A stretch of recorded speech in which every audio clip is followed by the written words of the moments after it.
Okay. So last time நம்ம E3D video வந்து போட்டிருக்கோம். ஸோ E3D எப்படி இன்ஸ்டால் பண்ணுறது. ஸோ அதுக்கடுத்து SP3D நிறைய பேர் கேட்டிருந்தீங்க. ஸோ அதனால SP3Dயும் சேம் ப்ராசஸ் தான். ஸோ நீங்கள் இன்ஸ்டால் பண்ணுறதுக்கு முன்னாடி எப்பவும் போல் விண்டோஸ் செக்யூரிட்டியை என்ன பண்ணுங்க அப்படின்னா ஆஃப் பண்ணி வச்சுக்கோங்க. ஸோ அந்த நெட்வொர்க் கனெக்டில் இருந்தாலும் என்ன பண்ணுங்க அப்படின்னா ஆஃப் பண்ணி வச்சுக்கோங்க. ஸோ SP3D நார்மலாக என்ன அப்படின்னா எக்ஸகனோட சாஃப்ட்வேர். ஸோ எக்ஸகனோட சாஃப்ட்வேர் எல்லாமே நெட்டில் கிடைக்கிறதும் கஷ்டமாக இருக்கும், சாஃப்ட்வேர் கிடைக்கிறதே கொஞ்சம் கஷ்டமாக இருக்கும். உங்களுக்கு சாஃப்ட்வேர் வேணும் அப்படின்னாலும் கீழே உள்ள டெலகிராம் லிங்கில் வந்து என்ன பண்ணுங்க அப்படின்னா டெக்ஸ்ட் பண்ணுங்க. ஸோ எங்கள் டீம் வந்து உங்களுக்கு வந்து என்ன பண்ணுவாங்க அப்படின்னா ரிப்ளை பண்ணுங்க. ஓகேங்களா? ஸோ ஃபர்ஸ்ட் என்ன பண்ணுங்க அப்படின்னா சர்வீசஸில் போயிட்டு என்ன பண்ணுங்க அப்படின்னா டிஸ்ட்ரிபியூஷன் டிரான்சிஷன் கோஆர்டினேட்ஸ் அப்படின்னு. ஸோ அதில் போயிட்டு நீங்கள் என்ன பண்ணுங்கள் ரைட் கிளிக் கொடுத்து ப்ராப்பர்ட்டிஸில் போயிட்டு ஸோ டிஃபால்ட்டாக என்ன இருக்கும் அப்படின்னா மேனுவலில் இருக்கும். நீங்கள் என்ன பண்ணுங்க அப்படின்னா ஆட்டோமேட்டிக்கில் செட் பண்ணிவிட்டு ஸோ ஸ்டார்ட் கொடுத்து என்ன பண்ணுங்க அப்படின்னா ஸோ லோட் ஆகும். அதுக்கடுத்து அப்ளை கொடுத்து க்ளோஸ் கொடுத்துருங்க. ஸோ இது ஃபர்ஸ்ட் ப்ராசஸ். நீங்கள் SP3 இன்ஸ்டால் பண்ணணும் அப்படின்னா இதுதான் ஃபர்ஸ்ட் ப்ராசஸ். நெக்ஸ்ட் வந்து என்ன ஸோ காம்போனன்ட் சர்வீஸ் என்ன பண்ணுங்க அப்படின்னா ஓப்பன் பண்ணுங்க. ஓகேங்களா? ஸோ காம்போனன்ட் சர்வீஸில் போனீங்க அப்படின்னா ஸோ மை கம்ப்யூட்டர்ஸில் டிஸ்ட்ரிபியூஷன் டிரான்சிஷன் கோஆர்டினேட்ஸில் லோக்கல் டிடிசியில் ப்ராப்பர்ட்டிஸில் போயிட்டு என்ன பண்ணுங்க அப்படின்னா செக்யூரிட்டிஸ் கொடுங்க. ஸோ இதில் வந்து என்ன பண்ணுங்க அப்படின்னா நான் எதெல்லாம் செலக்ட் பண்ணுறேனோ so allow input allow output so enable XA transition so இதை மட்டும் நீங்கள் என்ன பண்ணுங்க அப்படின்னா செலக்ட் பண்ணிவிட்டு ஸோ அப்ளை கொடுத்தீங்க அப்படின்னா ரீஸ்டார்ட்னு கேட்கும். அதுக்கப்புறம் என்ன பண்ணுங்க அப்படின்னா ஓகே கொடுத்து க்ளோஸ் பண்ணிடுங்க. ஓகேங்களா? ஸோ அதுக்கப்புறம் என்ன பண்ணுங்க அப்படின்னா ஸோ நீங்கள் ஃபயர்வால் என்ன பண்ணணும் அப்படின்னா ஃபயர்வாலில் சம் சேஞ்சஸ் பண்ணணும். ஸோ அதையுமே என்ன பண்ணுவோம் அப்படின்னா பண்ணிடலாம். ஃபயர்வால் என்ன பண்ணுங்க அப்படின்னா ஓப்பன் பண்ணிவிட்டு ஸோ இன்பவுண்ட் ரூல்ஸ்னு ஒன்று இருக்கும். டாப்பில் லெஃப்ட் கார்னரில் பார்த்தீங்கன்னா இன்பவுண்ட் ரூல்ஸ் அதில் என்ன பண்ணுங்க ரைட் கிளிக் கொடுத்து நியூ ரூல்ஸ் கொடுத்துட்டு ஸோ இது என்ன இருக்கும் அப்படின்னா போர்ட் அப்படின்னு ஒன்று. ஸோ அதில் கொடுத்துட்டு என்ன பண்ணுங்க அப்படின்னா ஃபர்ஸ்ட் வந்து 1 2 3 அப்படிங்கிறத கொடுக்கும். ஓகேங்களா? ஃபர்ஸ்ட் அடுத்த வர டேப்ல 1 2 3 அப்புறம் நெக்ஸ்ட்.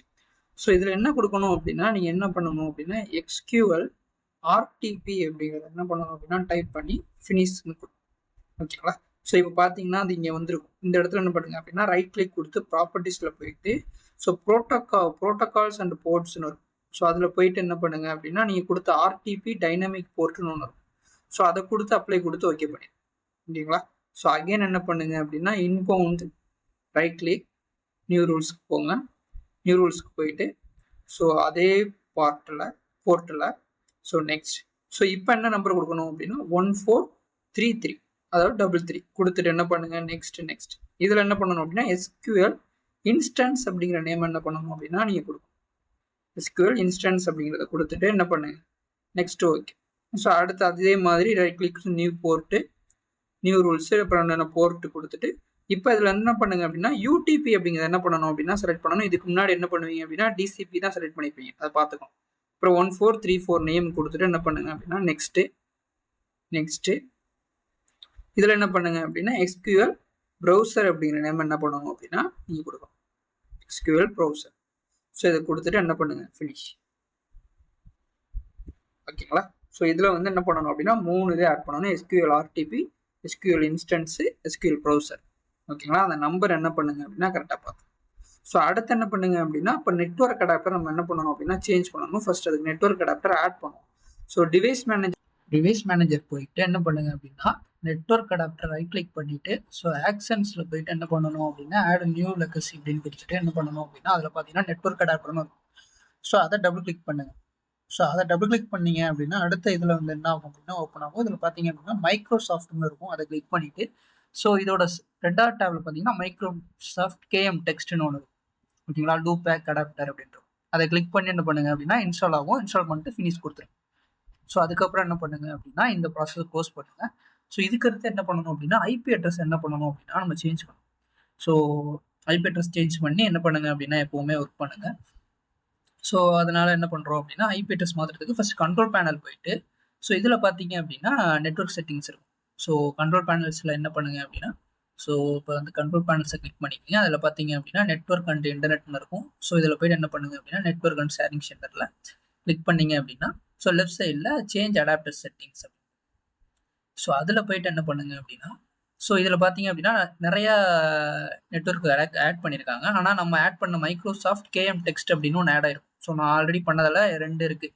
ஸோ நீங்கள் என்ன பண்ணுங்க அப்படின்னா நீங்கள் பண்ணீங்க அப்படின்னா ஒன்று தான் இருக்கும். அதை ரைட் கிளிக் கொடுத்து அதை மட்டும் செலக்ட் பண்ணி என்ன பண்ணுங்க அப்படின்னா ரைட் கிளிக் கொடுத்து ப்ராப்பர்ட்டிஸ்க்கு போகும்.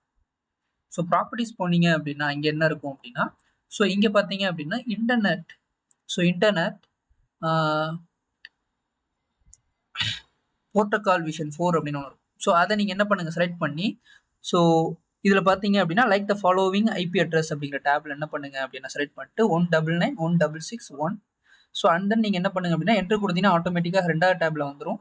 ஸோ இந்த லாஸ்ட் டேப்ல வந்து என்ன பண்ணுங்க அப்படின்னா 10 மட்டும் கொடுத்துட்டு ஓகே கொடுத்துங்க. ஸோ இதை நீங்கள் ஒன்ஸ் கொடுத்துட்டு இன்னொரு டைம் என்ன பண்ணுங்க அப்படின்னா செக் பண்ணிக்கோங்க. ஐபி அட்ரஸ் என்ன பண்ணணும், மஸ்ட் சேஞ்ச் பண்ணணும். ஸோ இதே ப்ராசஸ் தான் என்ன அப்படின்னா நீங்கள் சீசர் இன்ஸ்டால் பண்ணணும் அப்படின்னாலும் இந்த காமன் ஸ்டெப்ஸ் இதெல்லாமே என்ன பண்ணுங்க அப்படின்னா இனிஷியலாக பண்ணிடுங்க. ஸோ சீசர் இன்ஸ்டால் பண்ணாலும் சரி, ஸோ SP3 இன்ஸ்டால் பண்ணணும், எக்ஸனோட என்ன சாஃப்ட்வேர் பண்ணாலும் ஸோ இந்த ப்ராசஸ்லாம் என்ன பண்ணணும், ஸோ இதை பண்ணணும். ஓகேங்களா? ஸோ என்ன ப்ராசஸ் பண்ணிங்கனாலும் இந்த ப்ராசஸ்லாம் பண்ணிட்டு பண்ணீங்க அப்படின்னா தான் உங்களுக்கு என்ன அப்படின்னா இன்ஸ்டால் ஆகும். ஸோ இதுதான் SP3யோட யூசர் இன்டர்ஃபேஸ். ஓகேங்களா? ஸோ இது வந்து பார்ட் 1 வீடியோ தான். பார்ட் 2 வீடியோ வந்து என்ன பண்ணுறோம் அப்படின்னா நெக்ஸ்ட் நான் அப்டேட் பண்ணுறேன். ஸோ உங்களுக்கு சாஃப்ட்வேர் வேணும் அப்படின்னாலும் டெலகிராமில் வந்து கான்டாக்ட் பண்ணுங்கள். Okay, thank you.